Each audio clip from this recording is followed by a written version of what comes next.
Swabula w'omukisa Munnamawulire agasakira ku mutimbagano mu kibiina eky'ebyobufuzi ekya NUP yawambibwa abantu abatannategeerekeka okuva mu maka g'abazadde be Busega. Ku z'omwezi mukaaga omwezi ogwa January 2023 era nga lwe tutuuka mu nnaku z'omwezi mukaaga omwezi ogwa January General Secretary wa National Unity Platform David Lewis Lubongo yalwaba yazaalibwa. Okusinziira ku muganda we Salafina Ahmed atubuulidde nti omuwambe yasooka kufuna masimu agamutegeeza nga bwe yalina ebirabo bye yali alina okufuna era nga yali mu maka g'abazadde be gy'agambibwa okuba nga gye yaggyibwa.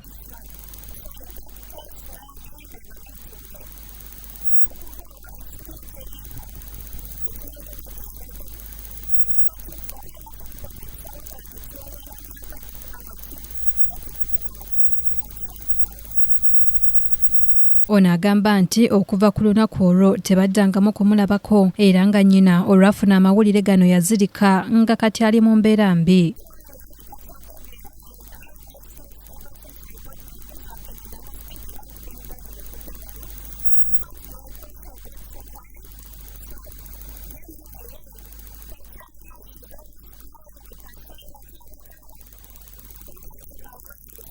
Munnamateeka w'ekibiina ekya NUP Sasi Marvin agambye nti batuuse mu buli kifo kye basuubira ono okubaamu okuli poliisi Nateete ku CMI, CPS mu Kampala n'ebifo ebirala wabula nga tebamulabako.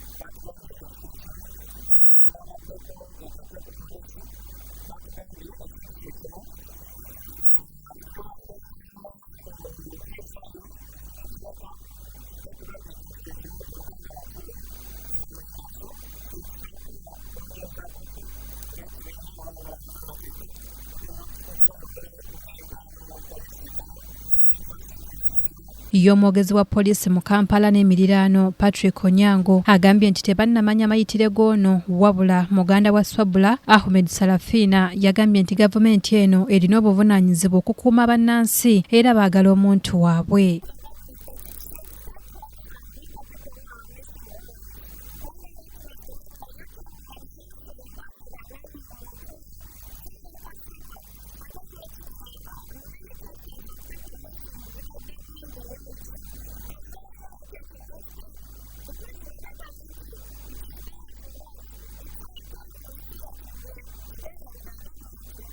Ono bwe tumubuuzizza oba Swabula abadde alinayo omulimu omulala gw'amanyi gw'abadde akola bw'ati bw'ayanukudde. Nti bamaze ne bamukwata kya buswavu kya bwewuusa nti omuntu ate ayogerera poliisi nga Patrick Onyango avaayo n'agamba tebannamanya era tebamanyi mu nsi erina kamera mu nsi gye twakwasa obuvunaanyizibwa okuuma abantu n'ebintu byabwe. Mu kwogerako n'amyuka omwogezi w'ekibiina ekya NUP Alex Waiswa Mufumbiro agambye nti bakukola ekisoboka kyonna mu mateeka okuteeka gavumenti ku nninga okuleeta omuntu ono. Swabula muwala muganda ate musiraamu naye ate si wa jihad si bana besiba bomu. Yes tawagira kaguta awagira Kyagulanyi naye tulowooza nti nagwo musango naddala okutuukiriza ku mujijipa naye nga tumanyi nti abamuyina beba National Resistance Army. Ono yeegase ku bannakibiina kya NUP abawerako abazze bawambibwa okuva mu mwaka ogwa 2019 ku nsonga eno. Omubaka w'e Kawempe North mu Paalamenti Mohamed Segirinya asabye Paalamenti eteeke ku nninga minisita w'ebyokwerinda okuvaayo annyonnyola eggwanga ku kiwamba abantu kino. Omulangira Jonjo Moses yakusakidde eggulire lino ku lwa KTV Amalindirire.